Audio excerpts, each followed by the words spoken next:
Water drinking. Food should not be washed down, no drink is needed with meals. Eat slowly, and allow the saliva to mingle with the food. The more liquid there is taken into the stomach with the meals, the more difficult it is for the food to digest, for the liquid must be first absorbed. Many make a mistake in drinking cold water with their meals. Taken with meals, water diminishes the flow of the salivary glands, and the colder the water, the greater the injury to the stomach. Ice water or iced lemonade, drunk with meals, will arrest digestion until the system has imparted sufficient warmth to the stomach to enable it to take up its work again. Hot drinks are debilitating, and besides, those who indulge in their use become slaves to habit. Do not eat largely of salt, give up bottled pickles, keep fiery spiced food out of your stomach, eat fruit with your meals, and the irritation which calls for so much drink will cease to exist. But if anything is needed to quench thirst, pure water, drunk some little time before or after a meal, is all that nature requires.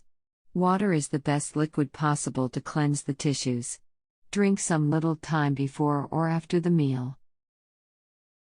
In health and in sickness, pure water is one of heaven's choicest blessings.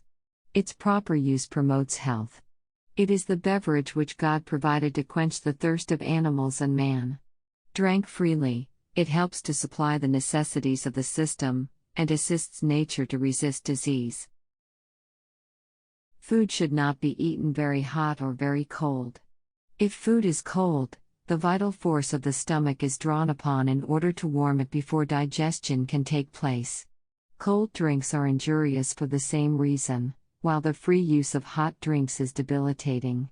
In fact, the more liquid there is taken with the meals, the more difficult it is for the food to digest, for the liquid must be absorbed before digestion can begin.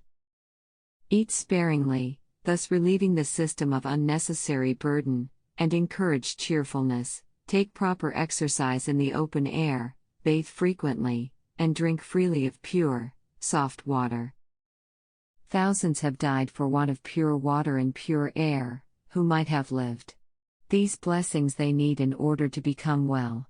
If they would become enlightened, and let medicine alone, and accustom themselves to outdoor exercise, and to air in their houses, summer and winter, and use soft water for drinking and bathing purposes, they would be comparatively well and happy instead of dragging out a miserable existence.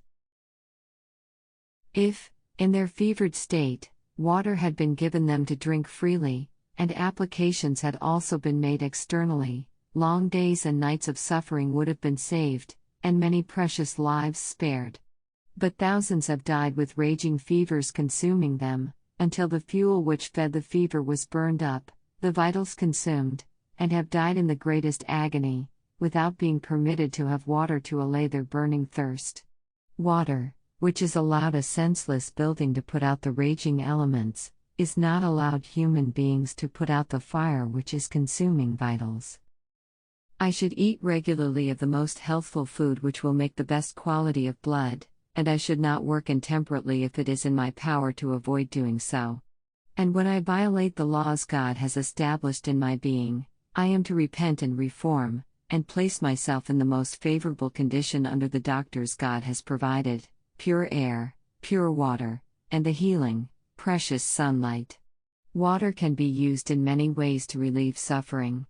Draughts of clear, hot water taken before eating, half quart, more or less, will never do any harm, but will rather be productive to good. You, my dear brother and sister, can have a much better condition of health than you now enjoy, and can avoid very many ill turns, if you will simply exercise temperance in all things, temperance in labor, temperance in eating and drinking. Hot drinks are debilitating to the stomach.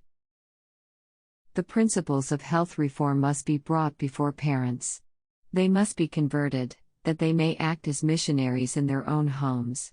This work our physicians have done, and can still do, if they will not sacrifice themselves by carrying so many and varied responsibilities.